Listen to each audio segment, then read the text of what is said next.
Hello बेटा, good morning. हम अपना चैप्टर 2 पढ़ रहे हैं, state government and its role in health.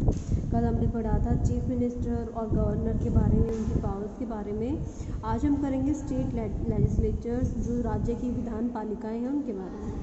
जैसे सेंटर में, केंद्र में राज्यसभा और लोकसभा होता है, वैसे राज्य में लेजिस्लेटिव काउंसिल, विधान परिषद और विधान सभा होती है। ठीक है, भारत के ज़्यादातर जो स्टेट्स हैं वहाँ पर केवल विधानसभा होती है, जिसको हम लोअर या फिर निम्न सदन कहते हैं, निचला सदन भी कह सकते हैं।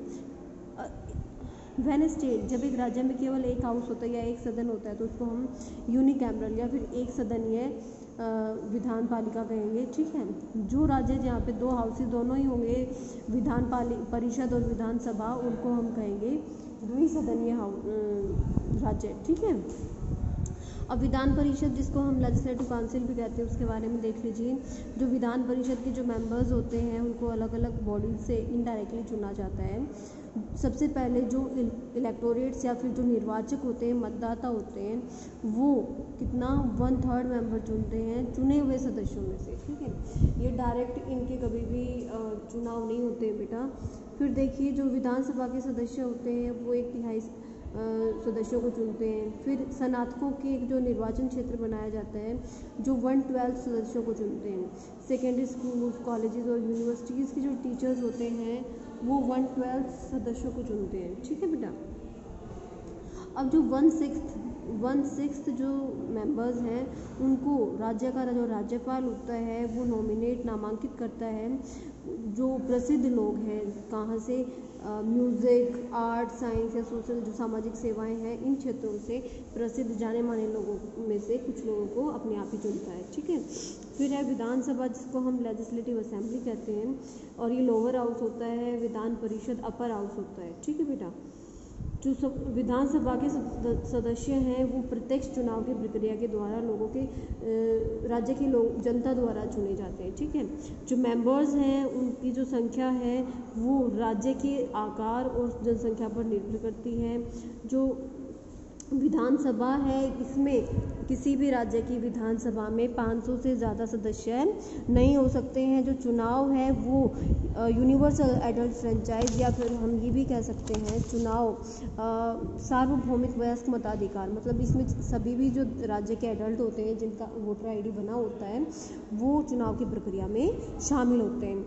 अब देखो बेटा, हमने पहले पढ़ा था विधान परिषद। हमारे देश में केवल 6 विधान परिषद हैं, जो जम्मू कश्मीर, उत्तर प्रदेश, महाराष्ट्र, कर्नाटक, आंध्र प्रदेश और नॉर्थ ईस्ट में, आई थिंक ये अरुणाचल प्रदेश में। अरुणाचल प्रदेश के बारे में I am not damn sure. ठीक है, तो ये 6 विधान पालिकाएँ हैं, विधान परिषद हैं, और विधानसभा हर एक राज्य की होती है। छोटा राज्य है तो उसमें कम सीटें होंगी। ठीक है, अब देखिए, हम पढ़ रहे थे जो क्वालिफिकेशंस हैं, जो मेंबर सदस्य, विधानसभा के सदस्य बनने के लिए जो योग्यताएं हैं, वो सेम है कि भारत का नागरिक होना चाहिए, फिर वो मानसिक या शारीरिक रूप से मानसिक रूप से स्वस्थ होना चाहिए। ठीक है, पागल नहीं होना चाहिए, उस पर कोई केस नहीं चल रहा हो। ठीक है, ऐसी कुछ। इसके अलावा जो मेंबर्स हैं, वो 5 साल के लिए उनको चुना जाता है, या फिर जब तक, अगर टर्म 5 साल की टर्म या कार्यकाल पूरा होने से पहले सरकार डिसमिस या फिर बीच में ही ख़त्म हो जाती है, तो उतना ही उनका कार्यकाल रहता है, फिर से चुनाव कराए जाते हैं। केवल गोवा और मिजोरम में, दोनों में 40 मेंबर्स हैं। सिक्किम में सबसे कम 32 सदस्य विधानसभा है। ठीक है बेटा, हर राज्य को चुनाव के समय अलग अलग चुनाव क्षेत्रों में बांटा जाता है, जिनको कंस्टिट्यूएंसी या फिर चुनाव क्षेत्र, निर्वाचन क्षेत्र भी कह सकते हैं। उत्तर प्रदेश देश की सबसे बड़ी विधानसभा है, जिसमें 403 सदस्य हैं। ठीक है बेटा, फ्रॉम ईच कंस्टिट्यूएंसी, हर एक निर्वाचन क्षेत्र से एक प्रतिनिधि को जनता चुनती है।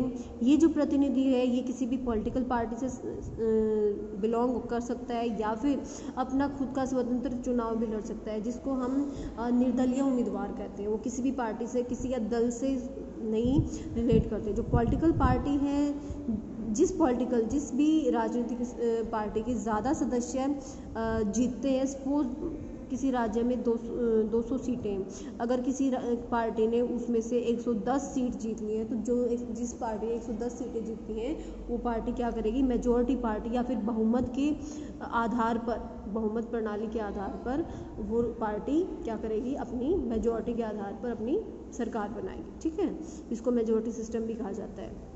जिसको आधे से ज़्यादा सीट्स मिली वो पार्टी क्या बनाएगी, अपना सरकार बनाएगी। ठीक है, अगर सपोज करो कई बार क्या होती है, छोटी छोटी पार्टियों को किसी का भी बहुमत नहीं बनता है तो क्या बनते हैं, अलाइंड गवर्नमेंट बनती है। कुछ पार्टियां आपस में मिलकर गवर्नमेंट बनाती हैं, जैसे अभी हरियाणा में अपने यहाँ है बीजेपी और जो जेजेपी की I think party aligned party है, इन्होंने मिलकर यहाँ पर सरकार बना रखी है। विधानसभा, हर विधानसभा का एक स्पीकर होता है, डेप्यूटी स्पीकर होता है, जिनको कुछ काम करने होते हैं। ठीक है, जैसे लोकसभा के स्पीकर और डेप्यूटी स्पीकर होते हैं।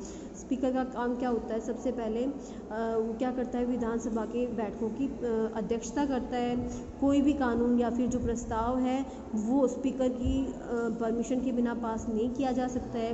स्पीकर क्या कर सकता है, स्पीकर डिसाइड करेगा कि कोई भी बिल मनी बिल है या नहीं है, इसको पढ़ेंगे बिल क्या होता है आपको। स्पीकर सदन में अनुशासन बनाए रखता है। जो विधानसभा है वो कानून बनाती है। स्टेट लिस्ट क्या होता है, वो कानून जो केवल राज्य बना सकता है उनको स्टेट लिस्ट कहते हैं। ठीक है, अब देखिए जो प्रोसीजर है, ये जो प्रक्रिया है कानून पास करने की प्रक्रिया, ये केंद्र जैसी होती है। जैसे केंद्र में कानून पास किया जाता है वैसे ही स्टेट लेवल पे किया जाता है। अगर गवर्नर या राज्यपाल को लगता है कोई विशेष लाभ राज्य के हित में नहीं है तो क्या करेगा, वो उसको अपने पास अपनी सहमति के लिए रख सकता है और उसको प्रेसिडेंट के पास भेज सकता है, प्रेसिडेंट की सलाह मांगने के लिए। ठीक है, गवर्नमेंट कैसे काम करती है, सबसे पहले देखिए जो विधानसभा है एक ऐसा जगह है जहाँ पर एक सरकार के प्रति जो ओपिनियंस हैं वो एक्सप्रेस किए जाते हैं और काम की डिमांड की जाती है या फिर एक्शन की डिमांड की जाती है। अगर कुछ गलत काम हो रहा है तो उस गलत काम के प्रति भी एक्शन डिमांडेड होता है कि उसको रोकने के लिए, या फिर कुछ अच्छे कामों के लिए भी डिमांड की जाती है। मतलब एक्शंस की डिमांड होती है, various types of actions are demanded. Newspaper, TV channel और दूसरे जो संगठन है या समुदाय हैं वो क्या करते हैं, वो नियमित रूप से सरकार की नीतियों के बारे में बात करते रहते हैं। एक डेमोक्रेसी में, एक लोकतंत्र में, जहाँ पर अलग अलग तरीक़ों से लोग अपने विचारों को प्रस्तुत कर सकते हैं और वो एक्शन भी ले सकते हैं, सरकार के प्रति अपने विचार प्रकट कर सकते हैं या फिर रैलियाँ निकाल सकते हैं।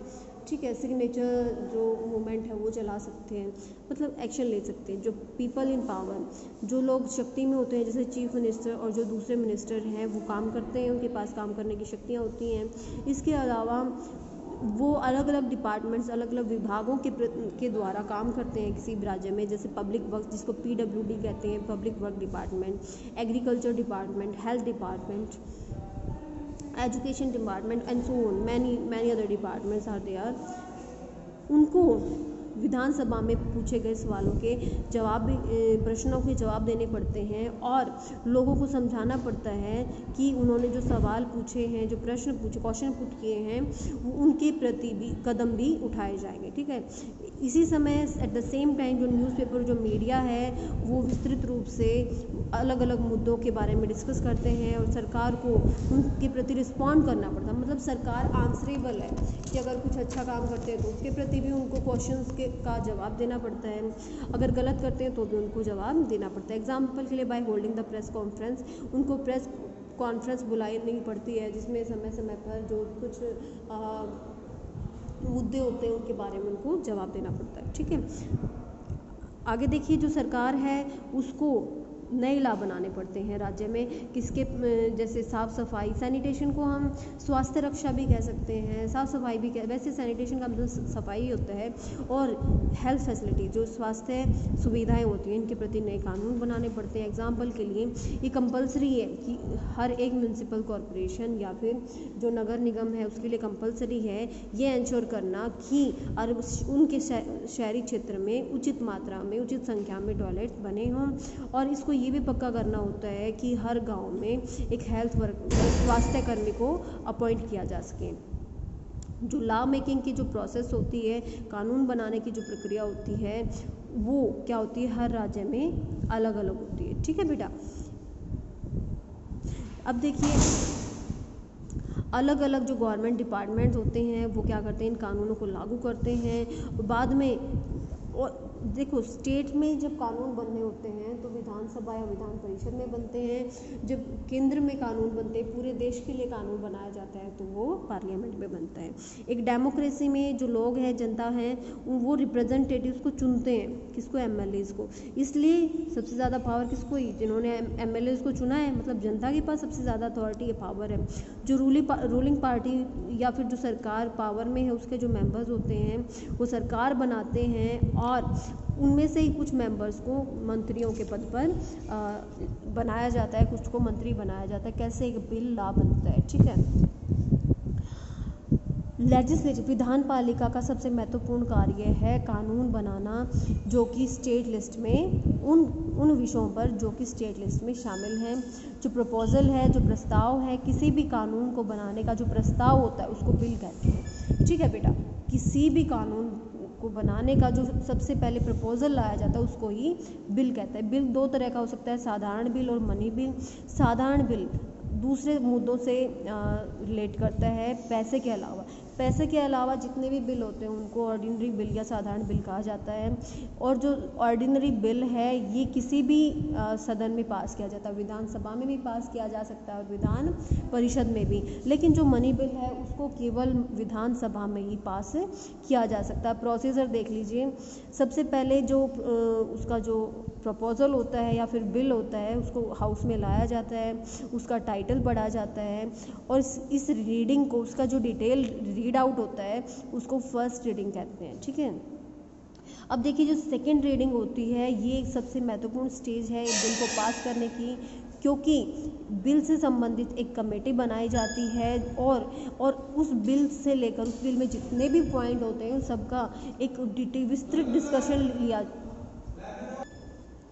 यस बेटा, उस बिल से संबंधित एक विस्तृत डिस्कशन होता है। ठीक है, थर्ड रीडिंग में एक फॉर्मेलिटी रहती है। सपोज करो विधानसभा में बिल की सेकंड रीडिंग हुई है तो उसको विधान परिषद में भेजा जाएगा, जहां पर उन सदस्यों को अपनी सहमति देनी ही होती है। ठीक है, अब 2 बार भेजा जाता है। अगर पहली बार में एक निश्चित समय में, स्टिपुलेटेड मतलब एक निश्चित समय में, अगर पहले विधान परिषद ने अपनी सहमति नहीं दी 3 महीने तक वो अपने पास रख सकती है, लेकिन दूसरी बार जब उसको भेजा जाएगा तो विधान परिषद को या फिर सेकंड जो बिल हाउस है उसको अपनी सहमति देनी ही होगी। जो बिल है उस जब दोनों हाउसेज से पास हो जाता है इसको गवर्नर की सहमति के लिए भेजा जाता है। जब मनी बिल होते हैं जिनको लेजिस्लेटिव काउंसिल जो विधान परिषद है केवल 14 दिन के लिए उसमें देरी कर सकता है, उसमें उसको अपनी सहमति देनी ही पड़ती है, ज़्यादा उसको देर नहीं कर सकता है। विधानसभा में जो मनी बिल है उसको केवल विधानसभा में पास किया जाता है। ठीक है, और उसका जो पैसों के मामले में जो अंतिम निर्णय है वो केवल विधानसभा के पास होता है। Role of the government in health, स्वास्थ्य में सरकार की भूमिका। लास्ट चैप्टर में क्या, इसमें भी तो हमने पढ़ा था कि जो राज्य सरकार है उसकी जो मेन फंक्शनरीज हैं, कार्यकर्ता हैं, चीफ मिनिस्टर और मंत्रिमंडल होते हैं। जो राज्य सरकार होती है उसका एक कल्याणकारी कार्य, उसको बहुत सारे कल्याणकारी कार्य होते हैं।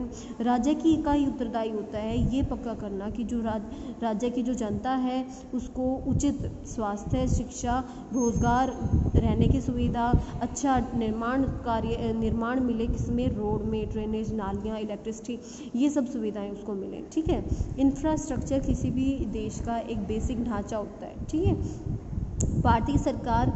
जो भारतीय संविधान है ये विश्वास करता है कि जो राज्य है वो क्या करेगा, वो अपने जनता की, अपने लोगों का जो पोषण है, न्यूट्रिशन लेवल और जो जीवन का स्तर है उसको बढ़ाएगा, उसको ऊपर उठाएगा और जनता की जो स्वास्थ्य है उसमें भी सुधार करेगा। इस चैप्टर में हम ये देखेंगे कि जो स्टेट गवर्नमेंट है वो किस तरह स्वास्थ्य के क्षेत्र में कार्य करता है, किसके थ्रू, हेल्थ केयर, स्वास्थ्य सुविधा के द्वारा।